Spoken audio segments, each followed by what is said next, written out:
Dios le bendiga, la gracia de nuestro gran Dios Salvador Jesucristo sea con ustedes. Le damos gracias al Señor que nos permite volver y reunirnos con ustedes en el amor de Cristo. No hemos volvido desde la última vez, ¿verdad? Esto fue hace como 15 días, Dios mediante, o 16 días, algo así. Creo que la última vez que lo vi era el martes, ¿verdad? De estudio bíblico. Y esas predicaciones de esos hermanos, esos estudios bíblicos, tanto de jóvenes como los martes, le damos gracias al Señor por eso, que se repita, y luego se vuelva a repetir. Y así nos vamos desarrollando cada uno según la gracia de Dios permite, y quien quiera que Dios conceda que todo el pueblo de Dios sea profeta. Pues como decía Moisés, ojalá todo el pueblo de Dios profetizara. ¿Y qué es profetizar? Declarar la voluntad de Dios revelada en este tiempo en su palabra. En su palabra. Amados, en el día de hoy, si la gracia de Dios nos permite, estaremos hablando de los roles de Cristo. Los roles de Cristo o el oficio de Cristo. Ese es, si la gracia de Dios lo permite, el tema que estaremos tocando en esta mañana. Sobre Cristo y sus roles. Y cuando hablo de roles, son sus oficios. La Biblia nos habla de que Cristo vino a manifestarse y a hacer una gran obra. ¿Alguna vez te has preguntado, por ejemplo, por qué o para qué Cristo vino a este mundo? ¿Para qué Cristo usó su divinidad? Tienes que preguntarte, ¿para qué Cristo usó su divinidad? ¿Para qué Cristo usó lo que Él es y lo que Él hace? Porque Cristo, la divinidad de Cristo es lo que Él es y lo que Él hace. ¿Te has preguntado alguna vez para qué Cristo usó lo que Él es y lo que Él hace, su divinidad? ¿Para qué Él vino y ofició como ofició o trabajó como trabajó? Esas son las preguntas que vamos a estar respondiendo en esta mañana, por la gracia de Dios. Oremos. Soberano Dios, te damos gracias en el nombre de tu Hijo Jesucristo y te pedimos, Señor, que tú hables a nuestros corazones por medio de tu palabra y que ella ilumine nuestros corazones y nuestros pensamientos y nos guíe aquí. Gracias, Señor, en el nombre de Jesús. Amén y amén. Y la pregunta es, ¿para qué Cristo usó su divinidad, sus oficios? ¿Verdad? Cristo tiene su oficio, tomó su oficio y su divinidad con el fin de obtener salvación para su pueblo. Todos los roles que Cristo vino a cumplir en esta tierra tienen el propósito de salvar a quién. ¿A todos? No. Él vino a salvar a su pueblo de sus pecados. Eso enseña las Escrituras. Pablo lo expresa de la siguiente manera. Vayan conmigo a Primera de Timoteo. Primera de Timoteo, capítulo 1, versículo 15. Esta es la manera en que Pablo expresa esa verdad. Y lo expresa como una palabra que es digna de ser recibida. Es una palabra fiel. Mire lo que dice Primera de Timoteo, capítulo 1, versículo 15. Palabra fiel y digna de ser recibida por todos, que Cristo Jesús vino al mundo para salvar a los pecadores, de los cuales yo soy el primero. Esa es la verdad que el Evangelio de Jesucristo expresa, y para eso vino Cristo y manifestó todo lo que iba a hacer. Es digno entonces que tú y yo tomemos por lo menos esta mañana y hablemos un poco sobre el llamamiento de Cristo y sobre los componentes de lo que Él vino a hacer, de su oficio. Pero primeramente vamos a definir qué es el llamamiento de Cristo. El llamamiento de Cristo es una acción del Padre. ¿Quién llama al Hijo a trabajar? El Padre. Es una acción del Dios el Padre por el cual Él liga a su Hijo voluntario en un oficio, en un trabajo que tiene con ellos un pacto eterno. Voy a repetir esto y lo voy a ir escribiendo a través de la predicación. Es aquella acción llevada a cabo por el Padre, donde Él liga, Él sujeta a quién, a Jesucristo, para cumplir con un pacto que Él hizo con su Hijo y con el Espíritu Santo desde la eternidad pasada. O sea, todo lo que está aquí revelado es algo que había sido planificado por Dios, por la Trinidad, antes de que el mundo existiese o se formase. En el Salmo 110, versículo 4, nos muestra cómo Dios ejerce ese pacto. Él jura, Él hace un juramento. Salmo 110, 4 dice: juró Jehová y no se arrepentirá. Y aquí comienza a hablar de nuevos oficios de Cristo. Tú eres sacerdote para siempre, según el orden de Melquisedec. Así dice el Señor. Él jura y no se arrepiente. Él había de levantar a su Cristo como sacerdote del orden de Melquisedec. Y en Isaías 53:10 nos dice lo que Dios hace para que Cristo quede ligado a esa voluntad. Dice 53:10: con todo eso Jehová quiso quebrantarlo, sujetándolo a padecimiento. Hay versiones que allí donde dice quebrantando, dice aplastando.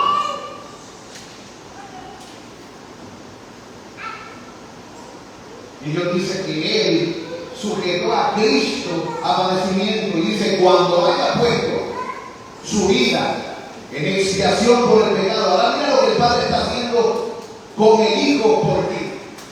Nosotros los seres humanos, cuando tenemos que hacer algo con un hijo, lo primero que decimos es: ay bendito. Pero muchas veces ese ay bendito, lo que hacemos con eso es malcriar al hijo o a la hija.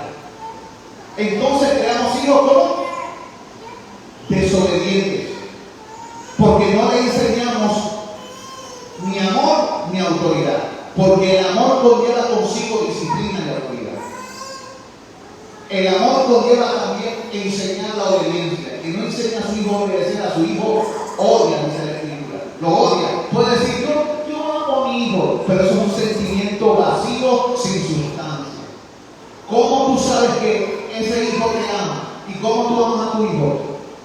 Tú amas a tu hijo cuando obedeces a Dios entrenándolo. Y el hijo te ama a ti cuando te obedece.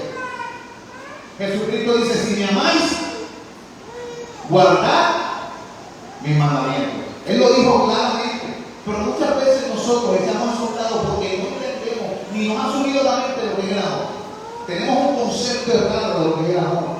Y aquí dice que Dios tomó a su hijo, quiso quebrantarlo, lo sujetó a padecimiento. Y dice: cuando Él haya puesto su vida en expiación por el pecado, o sea, para remover el pecado, verá linaje, vivirá por largos días, y la voluntad mía, la voluntad de Jehová, será en su mano prosperada.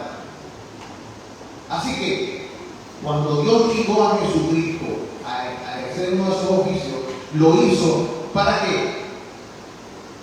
Para bendecir. Mira lo que Cristo hizo.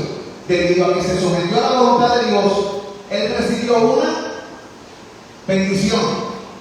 Debido a que Cristo se sometió a la voluntad de Dios, Él recibió bendición. Y no tan solo eso, sino que ganó esa bendición. ¿Para quién? ¿Para quién ganó Cristo la bendición? Para su pueblo. Jesucristo tenía que ganar una bendición para sí mismo. ¿Por qué no? Porque Él es el bendito. Jesucristo es el bendito. Desde siempre, desde la antigüedad. Pero Él ganó algo para ti y para mí. En Lucas capítulo 22 dice: a la verdad el Hijo del Hombre va según lo que está determinado. ¿Ves? El Padre ligó al Hijo para que cumpliera con algo en el tiempo por ti y por mí.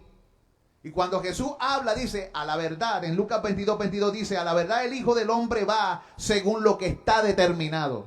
Esa palabra que a la gente no le gusta, determinado. Eso viene de determinación. Es algo que está establecido. Es algo que va a suceder. Es algo que no hay quien lo cambie. Lo que Jesucristo atravesó tenía que suceder. Sin embargo, el versículo continúa diciendo, pero hay de aquel hombre por quien es entregado. En otras palabras, Dios es soberano y el hombre es responsable. Cada ser humano va a rendir cuenta de Dios por sus acciones.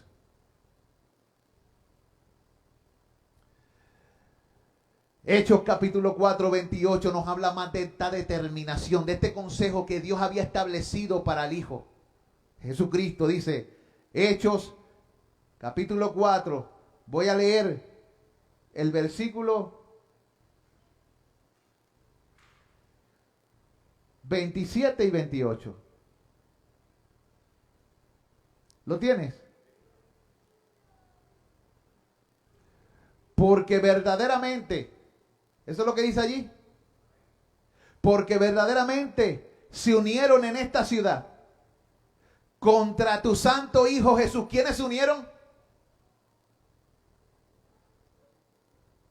Unas personas se unieron. Aquí no va a decir quiénes se unieron. Ellos se unieron para hacer algo malo. Dice, se unieron en esta ciudad contra tu santo Hijo Jesús, a quien ungiste, Herodes y Poncio Pilato, con los gentiles y el pueblo de Israel. Ellos se unieron. Versículo 27. Dios los responsabiliza. Sin embargo, en el 28 dice que se unieron para hacer cuanto tu mano y tu consejo habían antes determinado que sucediese. Estas personas que se unieron son responsables por su pecado. Sin embargo, Dios usó su pecado porque Él tenía un plan. Y Él ligó al Hijo a ese plan. Y es lo mismo que le dijo a Judas. En verdad el Hijo del Hombre está determinado a pasar por cierto camino. Pero de ahí del hombre que entregue al Hijo del Hombre. Aquí vemos entonces la soberanía de Dios otra vez. Y la responsabilidad humana donde Dios las mezcla. En Hebreos capítulo 5, versículos 4 al 6. Jesucristo también dice la Escritura que recibe o es ligado por Dios para ser sacerdote. Él es llamado por Dios para ser sacerdote. Jesucristo no decidió eso por sí mismo. Hebreos capítulo 5, versículos 4 al 6. Y nadie toma para sí esta honra, sino el que es llamado por Dios, como lo fue Aarón. O sea, el mismo Aarón también fue sacerdote porque Dios lo ligó a ello. Pero mira, así tampoco Cristo se glorificó a sí mismo, haciéndose sumo sacerdote, sino el que le dijo, tú eres mi Dios, yo te he engendrado hoy, como también dice en otro lugar, tú eres sacerdote para siempre, según el orden de Melquisedec. ¿Quién decidió y ligó al Hijo para el sacerdocio eterno? El Padre. Aún en los oficios de Cristo, todos fueron determinados ¿por quién? Por el Padre. Jesucristo nunca hizo algo contrario a la voluntad del Padre. De hecho, él mismo dijo, yo no he venido a hacer mi voluntad. Yo he venido a hacer la voluntad de aquel que me envió. Jesucristo habló siempre la palabra del Padre, llevó a cabo las acciones del Padre, y cuando él hacía algo, ¿qué él hacía? ¿La obra de quién? Del Padre.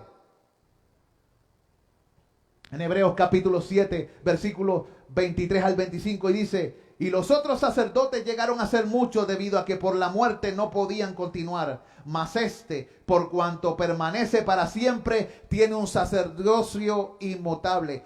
Dios decidió y ligó a Jesucristo para que él fuese sacerdote. ¿Hasta cuándo?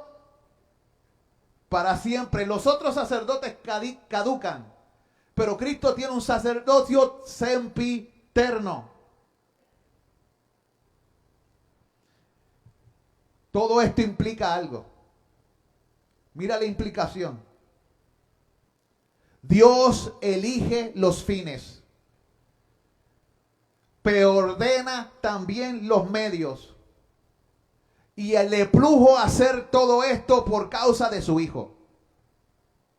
Cuando Dios lleva a cabo su plan de salvar, Él elige los fines, preordena los medios y Él escoge la persona que va a llevarlo a cabo. Y lo voy a demostrar. Él elige los fines. ¿Cuál es el fin para el cual Cristo vino? Isaías 42:1. Dice la Escritura. ¿Cuál es el fin para el cual Cristo vino? He aquí mi siervo. Yo le sostendré. Mi escogido, en quien mi alma tiene contentamiento. He puesto sobre él mi espíritu.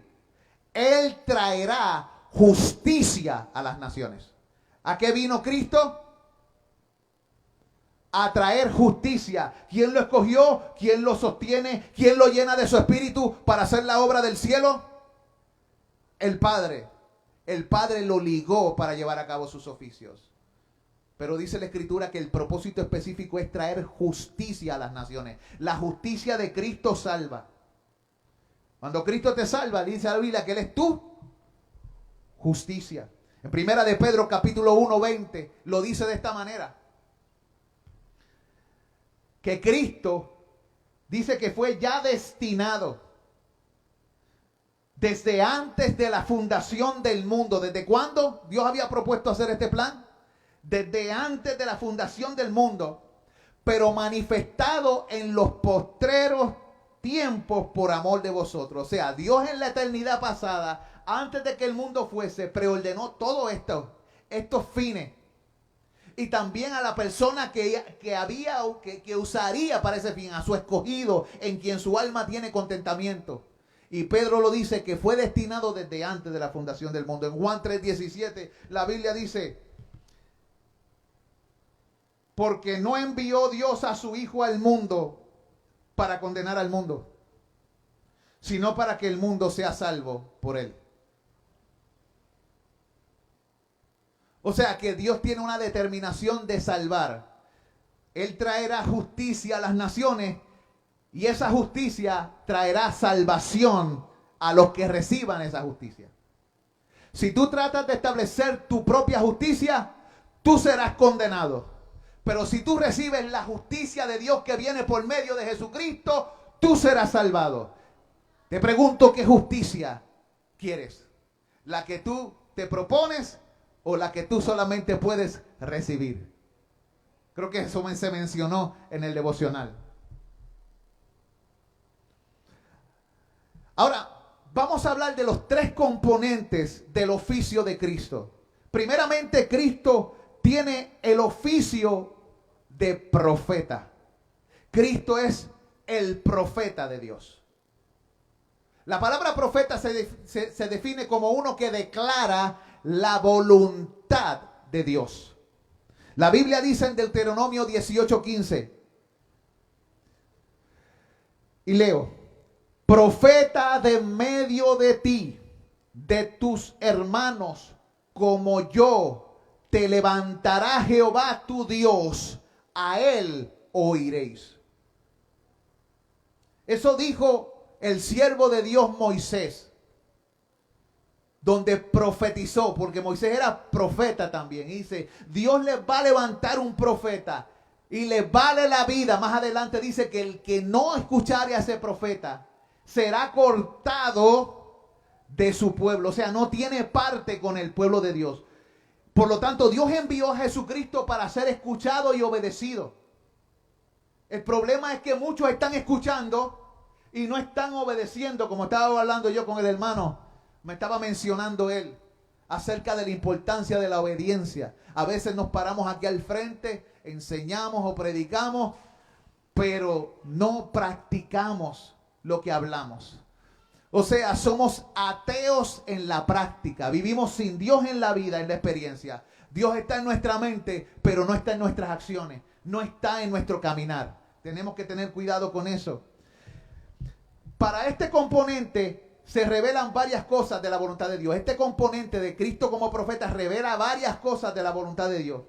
Por ejemplo, aquí se nos muestra a Cristo como el maestro, porque ¿qué hace un profeta? Mostrar, revelar enseñar la voluntad de Dios. Y Cristo es el maestro. Mire lo que dice la Escritura y lo que mencionó Nicodemo en Juan 3:2. Juan 3:2. Dice, este vino a Jesús, hablando de Nicodemo, de noche. Y le dijo, ¿quién era Nicodemo? Un maestro de Israel. Él pertenecía al Sanedrín, al grupo de los 70, de los ancianos que eran el cuerpo gobernante del pueblo. Pero él era un maestro. A veces le llamaban en su época Rabán. Rabán significa gran maestro. Sí, porque a ellos le encantan los títulos, a los judíos. Como en este tiempo que a la gente le encantan los títulos, le gusta ser llamado apóstol y cosas así. Pues en aquel tiempo los seres humanos no han cambiado, todavía se las echaban. Pero este maestro había escuchado de Jesús y su mensaje y el Espíritu Santo estaba obrando en él. Y dijo lo siguiente, Rabí. Este maestro le dijo a Jesús que, Rabí, sabemos que has venido de Dios. Él se daba cuenta que lo que Cristo hablaba y hacía era diferente. Sabemos que has venido de Dios como maestro, porque nadie puede hacer estas señales que tú haces si no está Dios con él. ¿Ve cómo lo dice? Así que Cristo vino como profeta y en su oficio de profeta, él mostró la voluntad de Dios. Y parte de ese oficio de profeta es ser maestro. Porque un maestro, ¿qué hace? Enseñar, mostrar la voluntad de Dios. Pero también Cristo vino como apóstol. Jesucristo es el apóstol. Sí, Jesucristo es el gran apóstol. La palabra apóstolo significa enviado. En este tiempo el apóstol es la iglesia del Señor, no los que se declaran apóstoles en esta época. En esta época muchos se declaran apóstoles, apóstol fulano de tal. Eso es una patraña. No, toda la iglesia ahora es apóstol. Porque toda la iglesia de Dios es enviada. Por lo tanto, si le dice apóstol a uno, dile apóstol a toda la iglesia. Porque todos los creyentes, los ministros de Cristo han sido enviados por Dios para llevar al mundo a la reconciliación, como diciendo, reconciliados con Dios. Alguien me dice, yo soy apóstol. Y dice, y todo el pueblo de Dios también. ¿Qué hay de diferente en eso? Todos somos enviados. Ahora, ninguno es apóstol en el sentido que lo fueron los apóstoles designados por Cristo, que pusieron el fundamento. Ellos pusieron un fundamento que la iglesia debe obedecer, porque la iglesia persevera en la doctrina de Cristo y sus apóstoles. Nosotros no establecemos doctrina. Nosotros pasamos la doctrina que ya está establecida. Enseñamos lo que ya ha sido enseñado. Nosotros no venimos aquí a traer nuevas enseñanzas, sino a mostrar lo que ya ha sido revelado. La Biblia dice que debemos buscar gente fiel que enseñe la palabra tal y como ha sido enseñada. No los inventos de nuestro corazón. Y eso lo dijo un verdadero apóstol, de aquellos que fundaron la iglesia del Señor. Apóstol Pablo, apóstol a los gentiles. Y dice la Escritura que Jesucristo es el apóstol de nuestra confesión en Hebreos 3:1. Dice, por tanto, hermanos santos, participantes del llamamiento celestial. Mira cómo le está diciendo el autor de Hebreos a los creyentes. Ustedes son santos. Ustedes son los participantes del llamamiento del cielo. Considerad al apóstol, hablando de Cristo, y sumo sacerdote de nuestra profesión. Y de momento dice, Cristo Jesús. Ve, menciona ahí dos oficios, pero ahora mismo estamos hablando del de profeta. Porque un profeta es alguien que declara la voluntad de Dios y un apóstol fue enviado ¿a qué? A declarar la voluntad de Dios. Así que como profeta, Cristo es maestro y como profeta, Cristo es apóstol. Enviado por Dios para anunciar la voluntad de Dios. Pero como profeta, Cristo también es el ángel del pacto. En la Biblia aparece el ángel del pacto por todo el Antiguo Testamento. Pero ya en el Nuevo Testamento no aparece. ¿Por qué? Porque el ángel del pacto se hizo hombre.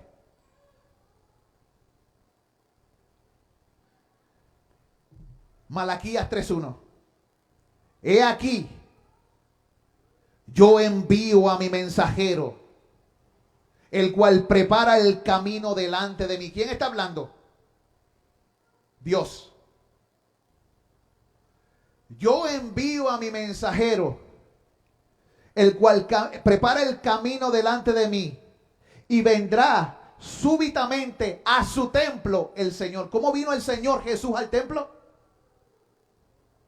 Súbitamente. Mira, ya lo estaba diciendo ahí. La gente no entiende eso. Y mira lo que dice, y el ángel del pacto, a quien deseáis vosotros.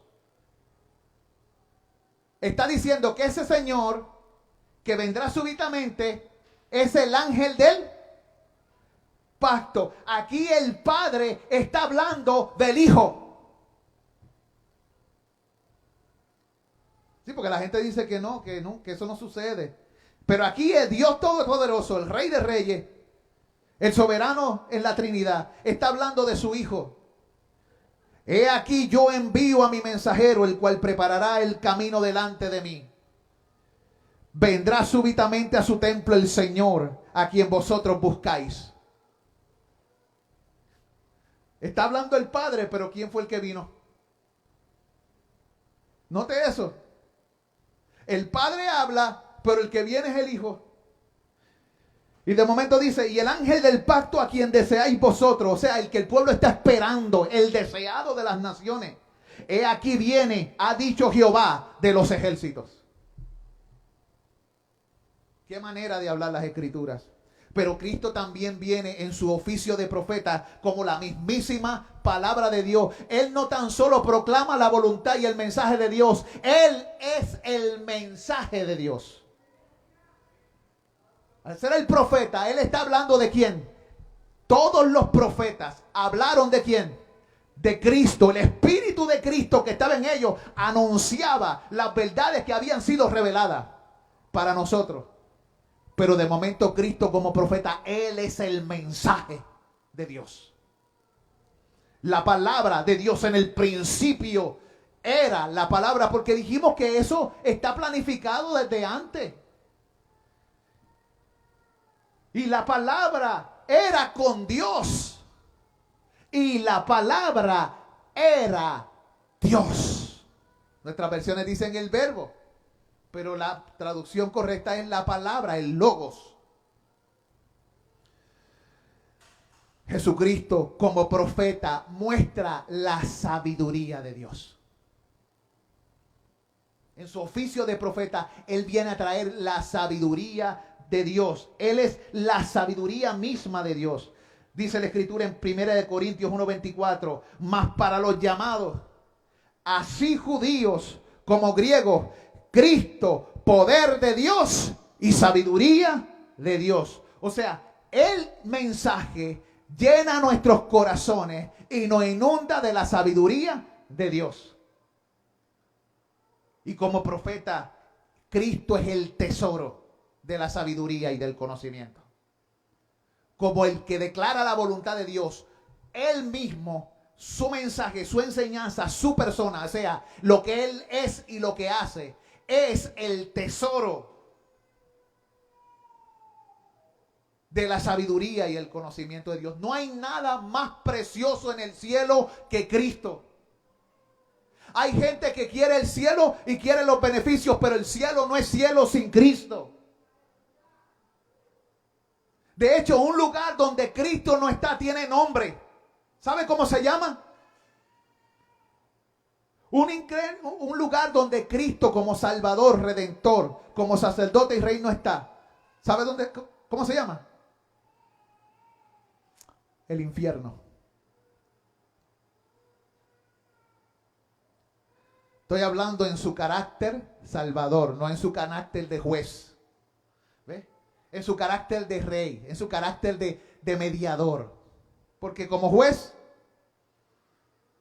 la Biblia dice en el capítulo 2 de los Salmos, honrad al Hijo para que no perezcáis en el camino, pues se inflama de pronto su ira. Bienaventurados todos los que en Él confían. ¿Ve? Así que lo digo y lo califico para que ustedes entiendan, porque Cristo también es omnipresente.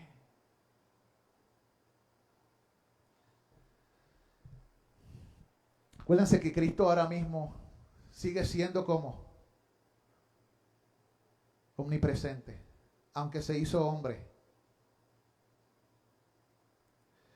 Tenemos que tener cuidado de no pensar que Cristo todavía está en una posición como hombre encarnado aquí en el mundo, no cuerpo glorificado como lo está ahora.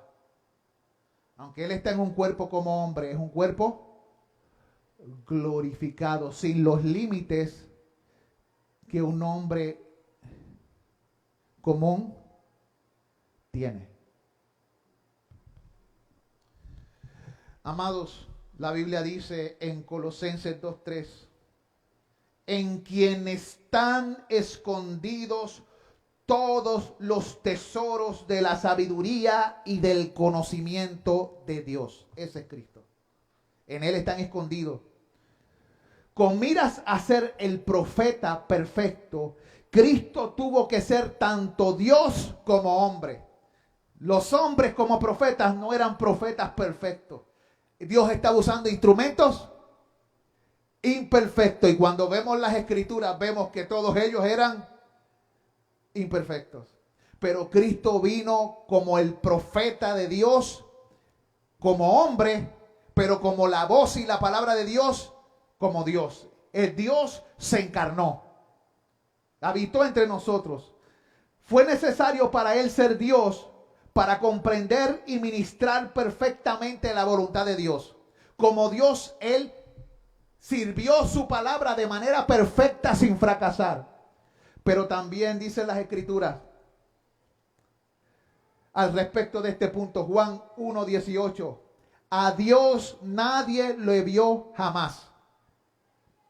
El unigénito Hijo que está en el seno del Padre, Él le ha dado a conocer. Si tú quieres conocer del Padre correctamente, la cosa real, la sustancia de todas las cosas, tú tienes que ser enseñado por Cristo. Porque Cristo es el que revela la perfecta voluntad de Dios. Él es la imagen misma de su sustancia. Juan 3:13 dice, nadie subió al cielo, sino el que descendió del cielo, el Hijo del Hombre que está en el cielo. Y en 1 Corintios 2, versículos 11 y 16 dice, en el 11 dice, porque ¿quién de los hombres sabe las cosas del hombre, sino el espíritu del hombre que está en él? Así tampoco nadie conoció las cosas de Dios, sino el Espíritu de Dios. Eso dice la Escritura. En otras palabras, tú sabes lo que está en tu mente, pero el Espíritu sabe lo que está en tu mente, tu espíritu. El Espíritu de Dios sabe lo que está en la mente de Dios.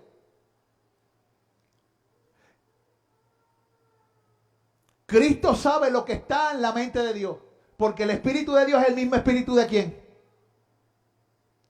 De Cristo. ¿Y cómo lo sabemos? Versículo 16 dice,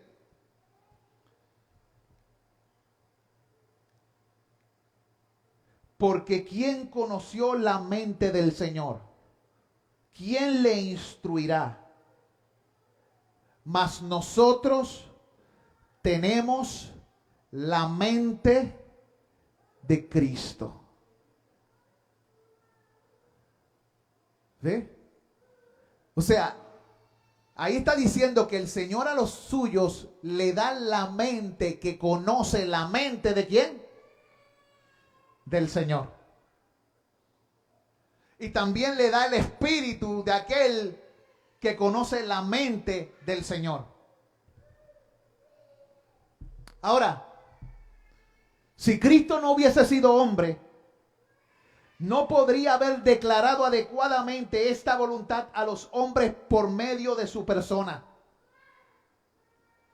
O sea, Él se humanó para revelar la voluntad perfecta de Dios en un idioma que el ser humano pudiese conocer. Uno de los asuntos es que cuando Dios se acercó al hombre por primera vez en el monte de Sinaí, ¿qué pasó con el pueblo? El pueblo escuchó la voz de Dios, Se asustaron y no querían oír. Escúchalo tú, nosotros no queremos, pero si tú lo escuchas, lo que Él te diga, nosotros hacemos.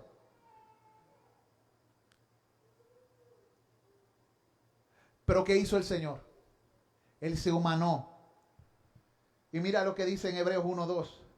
Dios, habiendo hablado muchas veces y de muchas maneras en otros tiempos a los padres por los profetas, en estos postreros días nos ha hablado por el Hijo, a quien constituyó heredero de todo y por quien asimismo hizo el universo. Dios hizo todo y envió a aquel por medio del cual todas las cosas son hechas a hablarnos. Si no hubiese sido hombre, no podría entonces haber declarado la voluntad de Dios de esa manera. Cristo vino como un ícono, como una imagen, para presentar la perfecta imagen de Dios. ¿Por qué Él hizo eso? ¿Qué fue lo que el ser humano perdió en el jardín del Edén? ¿Qué perdió? ¿Qué pasó con la imagen del hombre en el jardín del Edén? Después de pecó, ¿quedó perfecta esa imagen? Se manchó, se corrompió, se enturbió. Cuando Cristo nos muestra, nos enseña, Él lo que hace es comenzar a llenar nuestra mente de aquello también para lo cual tú y yo fuimos creados. Cristo como profeta nos declara la voluntad de Dios, el plan de Dios, pero también nos instruye para que veamos el llamado que tenemos y la imagen que debemos representar. De hecho, nosotros se supone que somos pequeños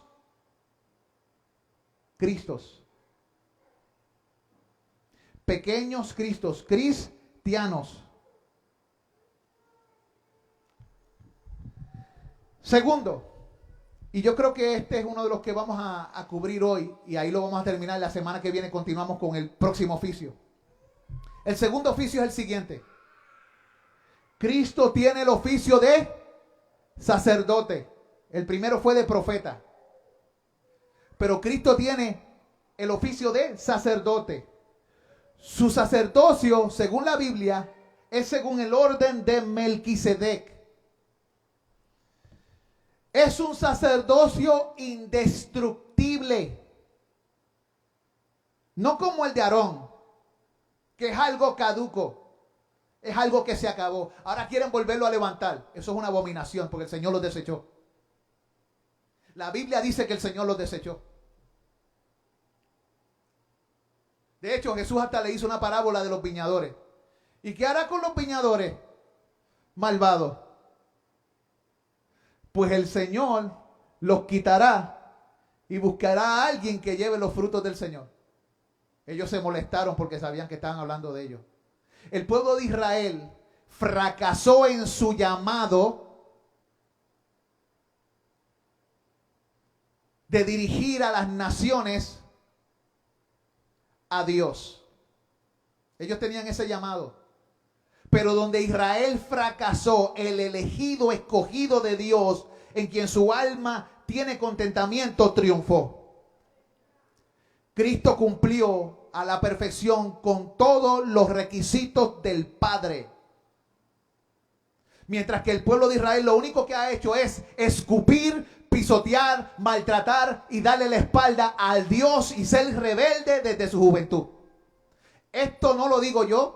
Yo no soy antisemita, como la gente acusa. No, es que él es un antisemita. No, yo estoy declarando la palabra de Dios. Jehová de los ejércitos, Yahweh, dijo que es un pueblo malo, perverso, insignificante y rebelde desde su juventud.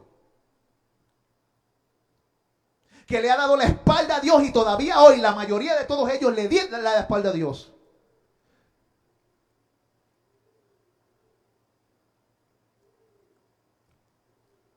Entre ellos Dios tiene pueblo.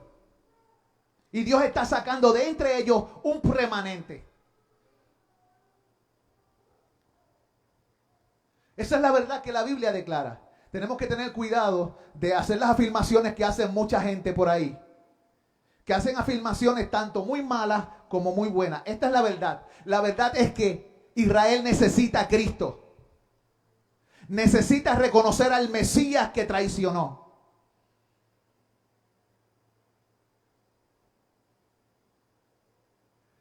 Muchos de ellos sabían quién era él, pero lo rechazaron, no porque no supieran quién era él, sino porque amaban más las tinieblas que la luz.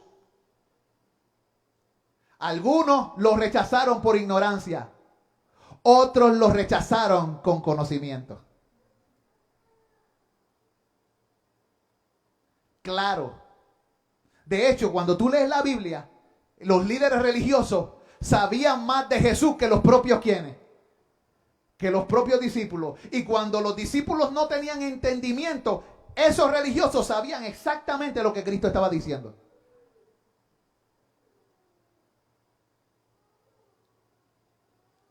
¿Estamos captando esto? Esto es fuerte. Por lo tanto, uno tiene que predicarle a ellos para que aquellos que le oigan sean reinjertados al pueblo de Dios, porque el pueblo de Dios ahora es una conglomeración de entre gentiles y judíos que pertenecen a la iglesia del Dios viviente, columna y baluarte de la verdad. Entre ellos son judíos y gentiles. No la separación que muchos hacen porque tienen una mala interpretación doctrinal del fin. Predican una herejía, porque el premilenialismo pretribulacional es una herejía que separa a las personas de la verdadera interpretación y trata de romper lo que Cristo hizo. Cuando Cristo vino, Él vino a hacer de ambos pueblos uno, derribando la pared intermedia de separación. Pero la gente con esta teología herética lo que hace es tratar de volver a construir lo que Cristo destruyó con su muerte en la cruz del Calvario. Donde ya no hay judío ni gentil, ni hombre ni mujer, ni bárbaro ni escita, sino donde todos somos uno en Cristo Jesús. Amados hermanos, Cristo como sacerdote, según el orden de Melquisedec, tiene ese sacerdocio indestructible. Su sacerdocio no es como el de los arónicos, que era inestable. Se levantaban unos clases de sacerdotes allí más perversos, que algunos de ellos tenían relaciones con las mujeres en el templo. Eran ladrones, vivían sin Dios. Y cuando la gloria de Dios se fue del templo, Dios le enseñó al profeta lo que estaban haciendo en la oscuridad los líderes del pueblo. Y por eso la gloria de Dios, la chequina de Dios surgió del templo, porque eran un pueblo perverso desde la raíz, desde los líderes, los jueces, los sacerdotes, hasta el pueblo. Estaban corrompidos, eran paganos, peor que los paganos, porque lo hacían habiendo sabido y conocido del único Dios verdadero. Hay gente que es malo e ignorante. Hay gente que es malo con conocimiento. Y los malos con el conocimiento son diablos, como Satanás, que conoció a Dios.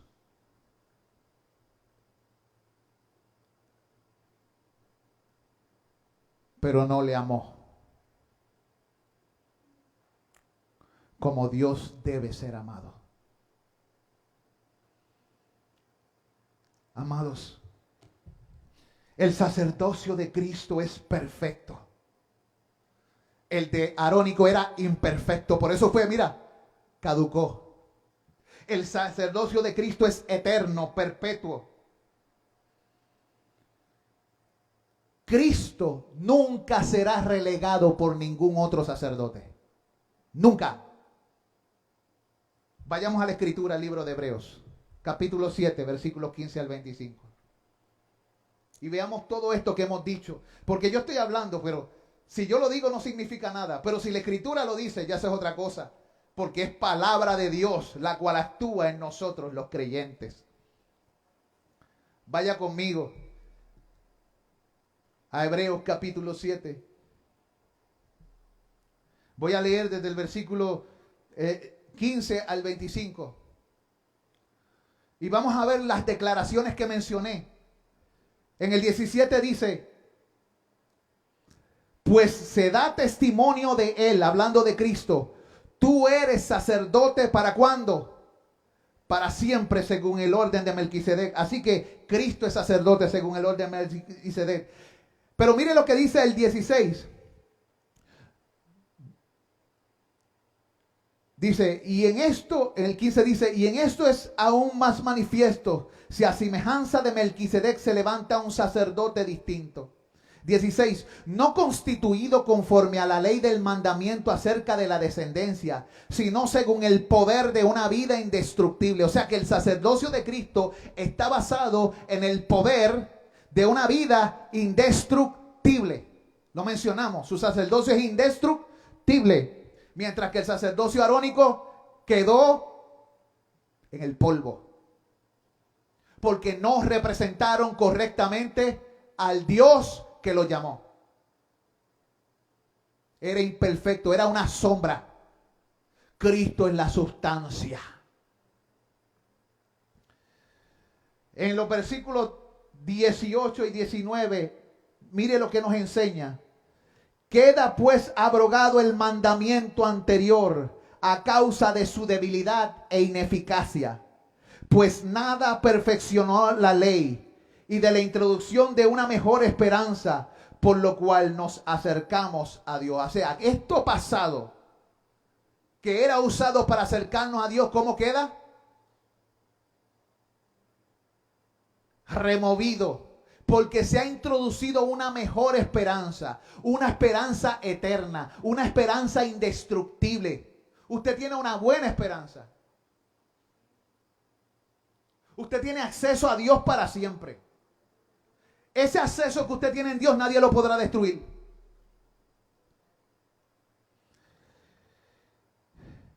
En el versículo 20, dice, y esto no fue hecho sin juramento. ¿Ves? Dios ligó a Cristo. Porque los otros ciertamente sin juramento fueron hechos sacerdotes. ¿Quiénes fueron sin juramento hechos sacerdotes? Los sacerdotes pasados. Pero este nuevo sacerdote, con el juramento del que dijo, juró el Señor y no se arrepentirá. Tú eres sacerdote para siempre, según el orden de Melquisedec. Por tanto, Jesús es hecho fiador de un mejor pacto. Note la afirmación que hicimos al principio. Fue la siguiente. El llamamiento es una acción de Dios el Padre, por el cual Él liga a su Hijo voluntario a su oficio por un pacto eterno. Y mire lo que leímos ahí, en ese texto. Estoy aquí, dice.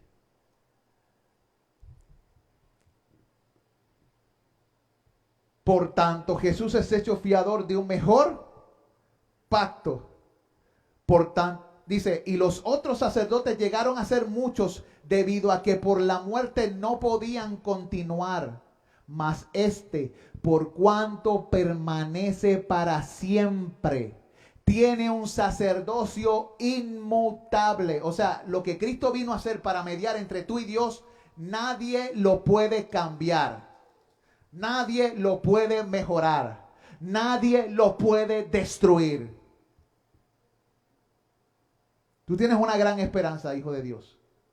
Muchas veces no entendemos lo que se nos ha sido dado en Cristo. Lo menospreciamos, lo tratamos como poca cosa. Cuando una persona menosprecia lo que Dios ha hecho, es que no ha entendido.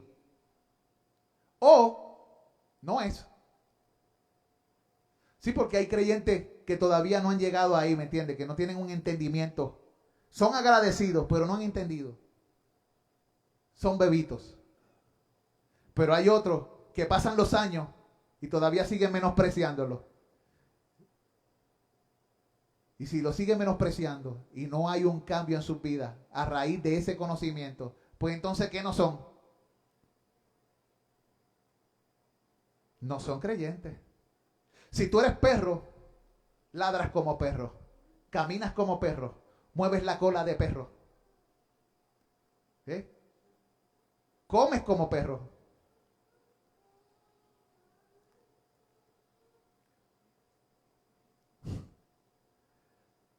¿Tú me entiendes? Pero si no lo eres, tú puedes imitarlo, puedes tratar de querer ser perro, pero no. Hay cosas que no se pueden imitar. El nuevo nacimiento, tú puedes tratar de aparentar, pero es una realidad que se tiene adentro. O eres transformado por dentro o no lo eres. En otras palabras, o el perro está rabioso o no lo está, como dice una canción. ¿Sí? Ahora, dice aquí, por lo cual puede también salvar perpetuamente, versículo 25, a los que por él se acercan a Dios, viviendo siempre para interceder por ellos. Por eso es importante el oficio de Cristo como sacerdote. Cristo no tan solo revela la voluntad de Dios, Cristo vive por la voluntad de Dios a favor de su pueblo. Él vive siempre para interceder por ti. Oye, si nadie está orando por ti en la iglesia, por lo menos Cristo sí está orando. Amigo que me escuchas por las redes, tal vez tú te preguntarás, ¿los hermanos orarán por mí? Es importante que oremos los unos para los otros. Dios lo manda. Pero qué bueno saber que Jesús sí está intercediendo. Y lo importante es que el Padre escuche al Hijo a favor nuestro. Amén. Amados, por la ejecución de su oficio sacerdotal, Cristo es el sacerdote. Para hacer esa función de sacerdote, Cristo lleva a cabo 3 cosas como sacerdote. Él hace 3 cosas. Cosas que hacían los sacerdotes de antaño y cosas que los sacerdotes no podían hacer. Por ejemplo, en el antaño estaba el sacerdote, estaba el sacrificio y estaba el altar. ¿Cierto? Sacerdote, sacrificio y altar. Pero no es así ahora. Cristo es el sacerdote. Cristo es el sacrificio. Cristo es el altar. ¿Vieron? En antaño estaban esas sombras. Todos son sombras de la realidad. Él es nuestro sacerdote en 2 naturalezas. Como también dice en otro lugar, tú eres sacerdote para siempre, según el orden de Melquisedec, Hebreos 5:6. Él fue también el sacrificio, principalmente en su naturaleza humana. Él se presentó como sacrificio y por eso se hizo hombre. Era necesario que él fuese hombre para poderse presentar a favor nuestro en naturaleza humana. Y dice que el sacrificio es en su naturaleza humana. Las escrituras atribuyen este sacrificio principalmente a su cuerpo y a su sangre. Él tenía que tener cuerpo y tenía que poder derramar sangre. Mire cómo lo dice en Colosenses 1:22. En su cuerpo de carne, por medio de la muerte, para presentarnos santos y sin mancha e irreprensibles delante de Dios. Él se presenta en su cuerpo de carne, muere para que tú y yo seamos presentados delante de Dios limpios y que no podamos ser señalados, irreprensibles. Por lo que Cristo hizo, a ti ya nadie te puede señalar. El diablo podrá acusarte, pero son palabras al aire, porque Cristo te limpia. Vive siempre para interceder por ti como sacerdote. Está siempre delante del Padre, pero Él también se sacrificó por ti. Hebreos 13:12 dice, por lo cual también Jesús, para santificar al pueblo mediante su sangre, padeció fuera de la puerta. O sea, fue desechado del pueblo. Hicieron como aquella cabra que la echan al desierto, porque lleva el pecado del pueblo. Mientras que otra es sacrificada, una es echada al desierto. Ambas animales, ambos chivos expiatorios, tanto uno como los otros, representan a Cristo. Cristo es el que expió y remueve nuestro pecado y muere por nosotros como sustitución. Cristo también es el que lleva nuestros pecados en su cuerpo sobre el madero. No como dicen los adventistas del séptimo día, que mencionan a Cristo como el sacrificado y a Azazel o a Satanás le llaman ellos, como el que llevó nuestra culpa. Qué mentira, herejía, abominación más terrible. Centro de la doctrina cristiana es una abominación, atribuyéndole al diablo coautor de la salvación con Cristo Jesús.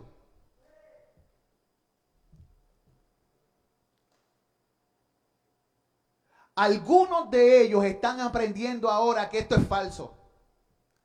Pero esta enseñanza falsa que aparece en los libros de ellos tiene que ser removida.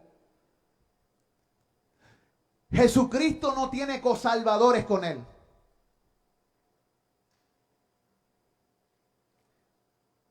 Él es el camino, la verdad y la vida. Él representa toda la sustancia de todas las sombras. Él es el sacrificio, Él es el sacerdote, Él es el altar, Él es el que llevó nuestra culpa, Él es el que perdona nuestra culpa, Él es el que remueve nuestra culpa.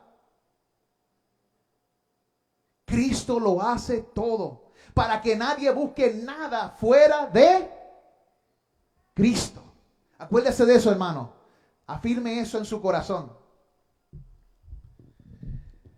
Esto es terrible, esta enseñanza. Es una enseñanza satánica. Es una doctrina de demonios.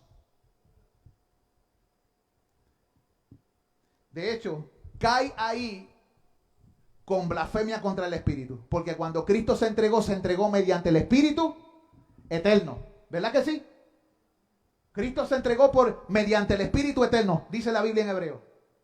Y la Biblia dice que cualquiera que blasfeme contra el Espíritu, que da testimonio de Cristo y le atribuye al Espíritu Santo la obra de Satanás, ha pecado con un pecado de eterna ¿qué? Destrucción. Tenemos que tener cuidado lo que afirmamos con nuestra boca. Porque cuando Cristo se entregó en la cruz y el Espíritu da testimonio, lo hizo mediante el Espíritu eterno. Tengamos cuidado. Tenemos que estudiar la Biblia para no caer en herejías destructoras. La labor de los que estamos al frente es advertir al pueblo para que no se desvíen. Hay mucha gente que cree que conoce lo que ellos enseñan. Por eso son llamados, Dios los llama al arrepentimiento. Muchos de ellos van a venir a la fe del Hijo de Dios. Y van a poner solo a Cristo como el autor y el que lleva también nuestra culpa. Así que usted ore por ellos, pero no predique sus doctrinas y sus enseñanzas. Algunos dirán, ese hermano está juzgando. No, yo tengo que mencionar las cosas por nombre como dice la Biblia.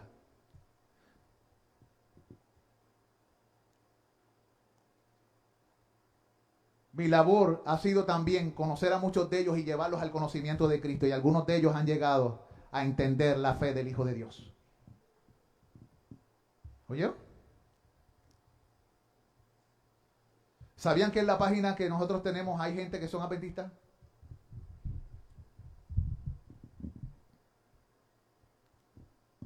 Algunos creen eso, otros ya no lo creen. ¿Ve? Amados, para dar terminación a lo que estamos hablando y la semana que viene continuaremos con el próximo oficio, si la gracia de Dios lo permite.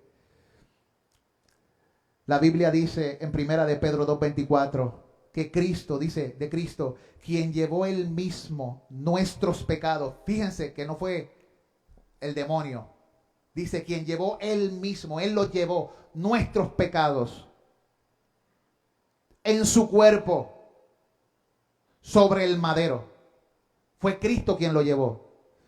Para que nosotros, estando muertos a los pecados, vivamos a la justicia. Y por cuya herida fuiste sanado. Lo dice He mencionado ya varios versículos. Colosenses 1:20 dice, y por medio de él, de Cristo, reconciliar consigo todas las cosas, así las que están en la tierra como las que están en los cielos, haciendo la paz mediante la sangre de su cruz. Así que como sacerdote en su ministerio, Cristo es el sacerdote, es el sacrificio, pero también Él es el altar. Mira, el sacrificio llegó a ser eficaz debido a la naturaleza divina de Cristo como el mismísimo Hijo de Dios. ¿Por qué es eficaz el sacrificio hecho por Cristo? Es eficaz porque Él es Dios. Hechos 20:28 y Romanos 8:3.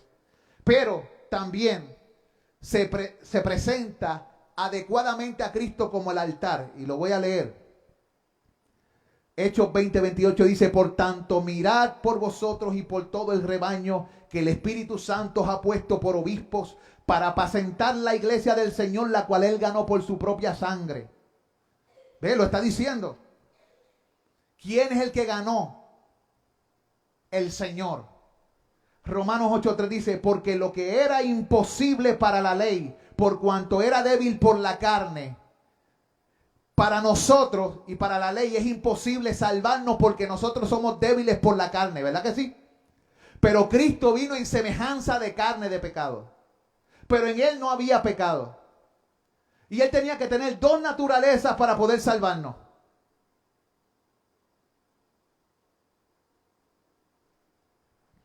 La naturaleza divina, la naturaleza humana. Dice, por cuanto, dice,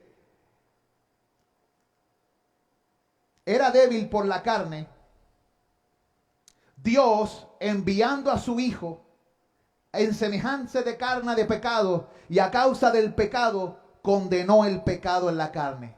¿Qué hizo Cristo? Tuvo que humanarse. Dios se hizo hombre.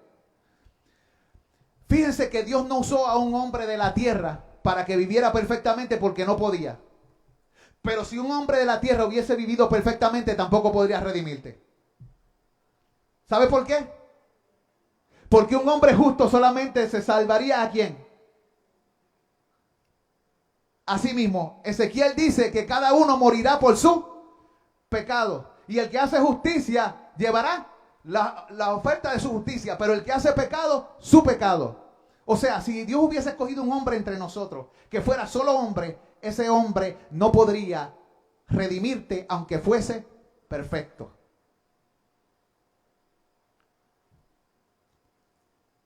Por eso Dios envió a su Hijo. ¿Por qué?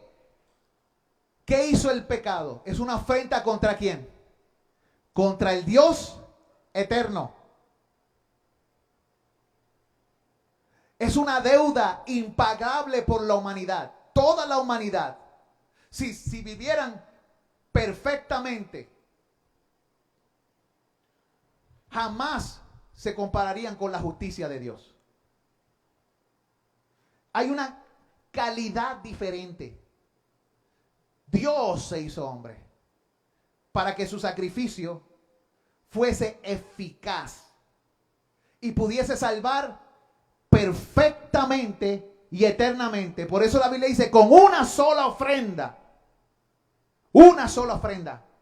hizo perfectos para siempre a los santificados. Una sola ofrenda. Hebreos capítulo 9:14 dice, cuánto más la sangre de Cristo, mediante el cual el Espíritu Eterno se ofreció a sí mismo, sin mancha a Dios, limpiará vuestras conciencias de obras muertas para que sirváis al Dios vivo. Mira cómo lo dice. El poder eficaz de Cristo y de su sacrificio tiene capaz también de limpiar tu conciencia. Esto es importante porque algunos vivimos con una conciencia cargada. Y el enemigo siempre te está acusando de que tú que hablas tanto y mira. Pero Cristo vino a ¿qué? A limpiar tu conciencia también. Y Hebreos 13, Tenemos un altar, 13, versículos 10, 12 y 15 dice, tenemos un altar del cual no tienen derecho a comer los que sirven al tabernáculo. Acuérdense que unos servían como sacerdotes y otros servían como los que llevaban el equipo, pero todo era separado. Sacrificio, altar, sacerdote. Pero tú y yo en Cristo, como Él es todo para nosotros, tenemos un altar del cual no tienen derecho a comer los que sirven en el tabernáculo. Por lo cual también Jesús, para santificar al pueblo, mediante, estoy en el versículo ahora 12, mediante su propia sangre, padeció fuera de la puerta. Versículo 15, así que ofrezcamos siempre a Dios por medio de Él sacrificio de alabanza, es decir, fruto de labios que confiesan su nombre. Por causa de Cristo, ahora tú y yo, nuestras alabanzas y lo que hacemos es aceptable a Dios. Porque Cristo es nuestro altar. Un altar que otros no pueden. Los que participaban en el tabernáculo antiguo no pueden, nosotros podemos. Porque Cristo se convierte en nuestro todo. Esta es la razón por la que Cristo como sacerdote tenía que ser tanto Dios como hombre. Si no fuera hombre, Él no podría haber hecho expiación por los hombres. Si no fuera Dios, el sacrificio no habría sido suficiente. Repito, si no fuera hombre, no podría representar a los hombres. Si no es Dios, su sacrificio no sería suficiente. Y la semana que viene, si Dios lo permite, estaremos hablando de Cristo como Rey. Cristo como Rey. Le pedimos al Señor que nos ayude a desarrollar eso. Ya está escrito está. Luego hablaremos del reino de Dios y del reino de Cristo. Esa será la próxima predicación. Pero yo quiero que se queden con esto. Cristo es la declaración de la voluntad de Dios. Es la voluntad de Dios. Él es el mensajero y Él es el mensaje. Cristo es el mediador. El que lleva, Él es el sacrificio y Él es el altar. Padre Santo, te doy gracias. Te doy gracias porque nos permites aprender de tu palabra lo que tú eres para nosotros. Y las razones por las cuales podemos ofrecerte sacrificio de alabanza, frutos de labios que confiesan tu nombre. Gracias por venir y hablarnos del Padre. Gracias por revelarnos la perfecta voluntad del Padre. Gracias por concedernos la mente de Cristo. Gracias por revelarlo en tu palabra por la inspiración de tu Espíritu. Gracias, Señor, por mediar entre nosotros y Dios. Por ofrecerte a ti mismo como sacrificio a favor nuestro. Y por ser el altar en donde nuestras ofrendas de alabanza ascienden al trono de la gracia.